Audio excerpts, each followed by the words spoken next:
मित्रांनो, सीईटी परीक्षेमध्ये general knowledge आणि करंट अफेअर्स या सेक्शनमध्ये आपल्याला मागील एका वर्षातील महत्त्वाचे करंट अफेअर्स विचारले जातात आणि जे विद्यार्थी 2026 मध्ये लॉ सीईटी देत आहेत अशा विद्यार्थ्यांसाठी करंट अफेअर्सची आपण ही सिरीज सुरू केलेली आहे. तर आजच्या व्हिडिओमध्ये आपण जानेवारी महिन्यामधील महत्त्वाचे करंट अफेअर्स पाहणार आहोत आणि त्यावरती आधारित MCQ सोबत त्या MCQचं डिटेल एक्सप्लेनेशन सुद्धा पाहणार आहोत.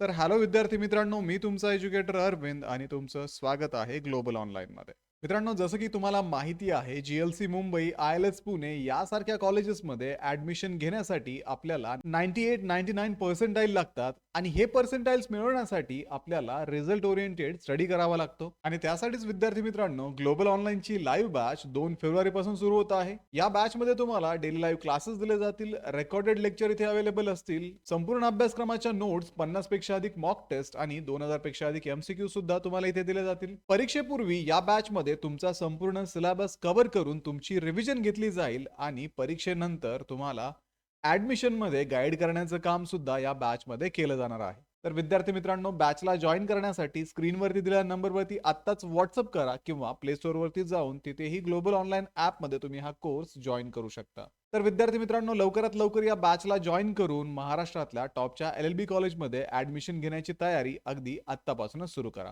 तर विद्यार्थी मित्रांनो, सुरू करूया आजच्या प्रश्नांना. प्रश्न आहे, which institute emerged as the only public sector hospital in India to perform 500 kidney transplant in a single year? तर भारतात एका वर्षात 500 मूत्रपिंड प्रत्यारोपण करणारे एकमेव सार्वजनिक क्षेत्रातील रुग्णालय कोणते ठरले?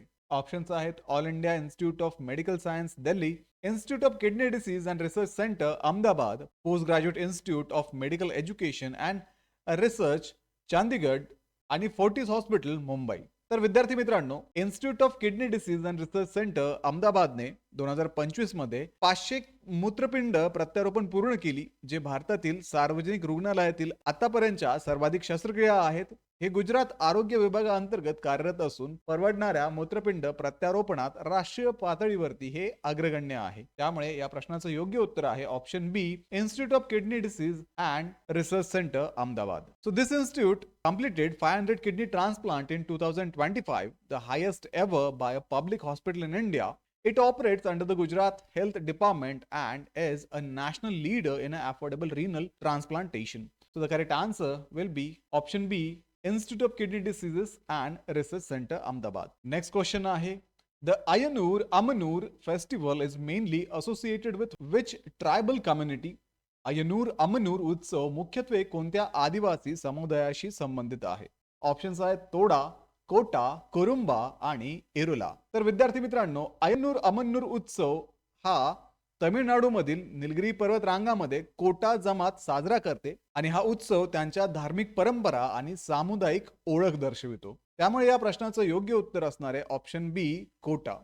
So the Ayanur Amanur festival is celebrated by the Kota tribe in Nilgiris, Tamil Nadu, and the festival reflect their ritual traditions and community identity. So the correct answer will be option B, Kota. Next question आहे, ओरिशनिक हे मध्यम पल्ल्याचे hypersonic ballistic क्षेपणास्त्र कोणत्या देशाने विकसित केले आहे? ओरिशनिक is an intermediate range hypersonic ballistic missile is developed by which country? Options आहेत Germany, Australia, France and Russia. तर विद्यार्थी मित्रांनो, रशियाने 2025 मध्ये अण्वस्त्र सक्षम ओरिशनिक क्षेपणास्त्र सेवेत दाखल केले. याची मारक क्षमता ही 500 ते 5000 किलोमीटर असून याचा वेग मॅक 10 पर्यंत आहे. त्यामुळे विद्यार्थी मित्रांनो, या प्रश्नाचं योग्य उत्तर आहे option D, Russia. So this Russia inducted the nuclear capable Orishnik missile into active service in 2025. It has a range of 500 to 5500 km and can reach speeds up to Mach 10. So the correct answer is option D, Russia. Next question आहे, which district in Uttar Pradesh is a home to Purvanchal's first yarn processing plant? उत्तर प्रदेशातील कोणत्या जिल्ह्यात पूर्वांचलचा पहिला सूत प्रक्रिया प्रकल्प उभारला जात आहे? ऑप्शन्स आहेत बालिया, वाराणसी, मिर्जापूर आणि भदोई. तर विद्यार्थी मित्रांनो, पूर्वांचलचा पहिला सूत प्रक्रिया प्रकल्प मिर्जापूर येथे सुमारे 8 कोटी गुंतवणूक सोबत उभारला जात आहे. हा प्रकल्प एप्रिल 2026 पर्यंत पूर्ण होण्याची अपेक्षा आहे. त्यामुळे मिर्जापूर ऑप्शन सी या प्रश्नाचं योग्य उत्तर आहे. So the Purvanchal's first yarn processing plant is being set up in Mirzapur with an investment of about 8 crore. It is expected to be completed by April 2026 to support the carpet industry. So the correct answer is option C, Mirzapur. Next question आहे, जल्लीकट्टू हा पारंपरिक बैल नियंत्रणाचा खेळ प्रामुख्याने कोणत्या राज्यात साजरा केला जातो? Jallikattu is a tradition boule taming sport primarily celebrated in which state? Options आहेत झारखंड, ओडिशा, महाराष्ट्र आणि तामिळनाडू. तर विद्यार्थी मित्रांनो, तामिळनाडू सरकारने 3 जानेवारी 2026 रोजी पुडुकोट्टई जिल्ह्यात पहिल्या जल्लीकट्टू कार्यक्रमास मान्यता दिली. हा खेळ 2017 मध्ये सुधारित प्राणी क्रूरता प्रतिबंधक कायद्याअंतर्गत नियंत्रित केला जातो. त्यामुळे ऑप्शन डी तामिळनाडू या प्रश्नाचं योग्य उत्तर असणार आहे.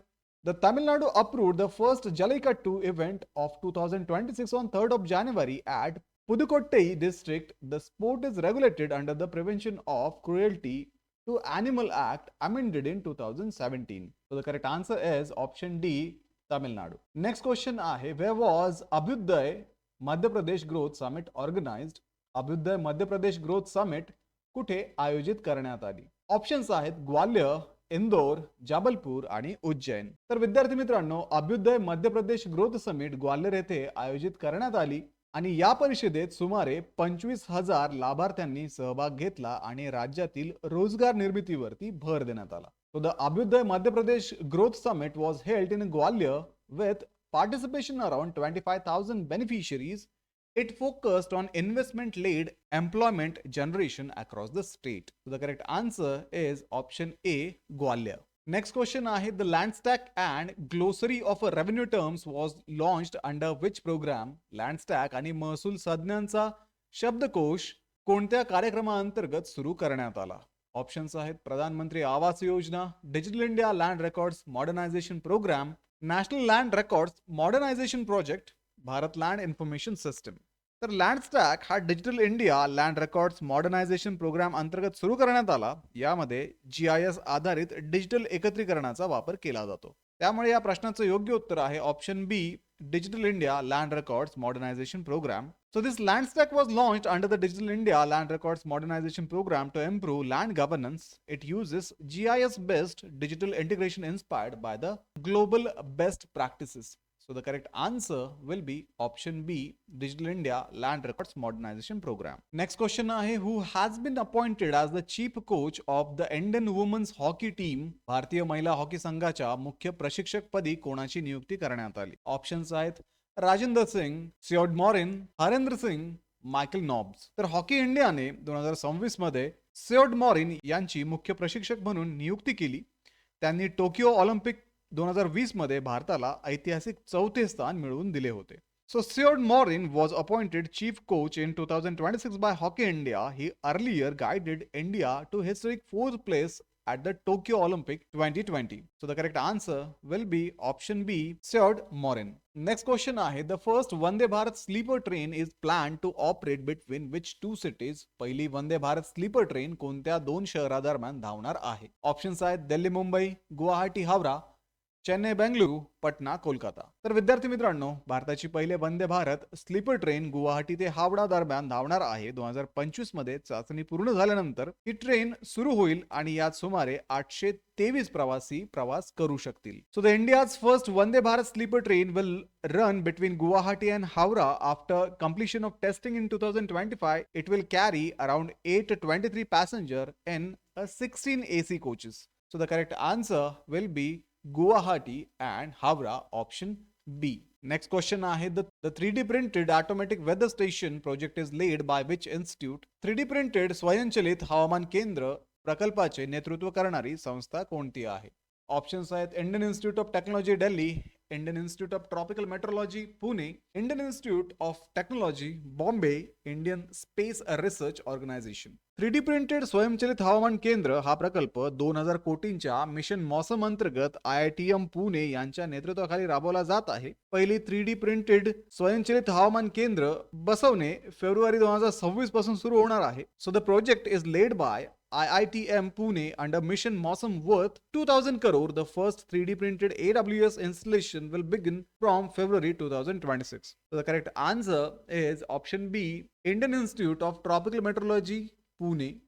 तर विद्यार्थी मित्रांनो, हे होते जानेवारी महिन्यामधील काही महत्त्वाचे करंट अफेअर्स आणि त्यावरती आधारित एमसीक्यू. तुम्हाला जर या सीईटीचं कंप्लीट प्रिपरेशन करायचं असेल तर त्यासाठी ग्लोबल ऑनलाईन पब्लिकेशनचं, थिअरीचं आणि क्वेश्चन बँकचं बुक आता Amazon वरती आणि तुमच्या जवळच्या पुस्तक विक्रेत्याकडे अवेलेबल आहे. आणि या बुकमध्ये संपूर्ण सिलेबस कव्हर केलेला असून सोबतच विद्यार्थी मित्रांनो, प्रश्नसंचामध्ये तुम्हाला 2600 पेक्षा अधिक प्रश्न इथे प्रॅक्टिससाठी दिलेले आहेत. त्यामध्ये तुम्हाला मागील वर्षाचे ऍक्च्युअल PYQ सुद्धा मिळणार आहेत आणि थिअरीच्या बुकमध्ये सर्व सिलेबस इथे कव्हर केला जाणार आहे. तर डिस्क्रिप्शन मध्ये दिलेल्या लिंक वरती जाऊन आजच हे बुक ऑर्डर करा किंवा तुमच्या जवळच्या पुस्तक विक्रेत्याकडे याची चौकशी करा. तर व्हिडिओला लाईक करा, तुमच्या मित्रांना हा व्हिडिओ शेअर करा, ग्लोबल ऑनलाईनला सबस्क्राईब करा. सोबतच विद्यार्थी मित्रांनो, एक्झामचं प्रिपरेशन आता तरी सुरू करा. भेटूया पुढच्या व्हिडिओमध्ये. थँक्यू.